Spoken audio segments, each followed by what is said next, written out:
தமிழ்நாட்டில் கடந்த 54 நாட்களில் 150 பாலியல் வன்கொடுமை சம்பவங்களும் 75 குற்ற சம்பவங்களும் நடைபெற்றிருப்பதாக பாஜக மாநில தலைவர் நயினார் நாகேந்திரன் தெரிவித்துள்ளார்.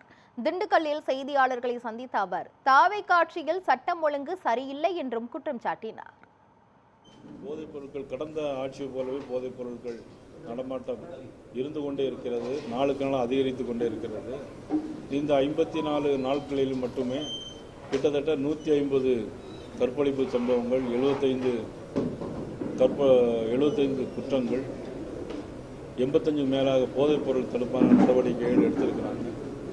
இதையெல்லாம் முதலமைச்சர் கண்டுகொள்ள என்பதை கவர்னருடைய கவனத்திற்கு நாங்கள் கொண்டு சென்றோம். ராணிப்பேட்டை மாவட்டம் ராணிப்பேட்டையில் கஞ்சா போதையில் 60 வயசு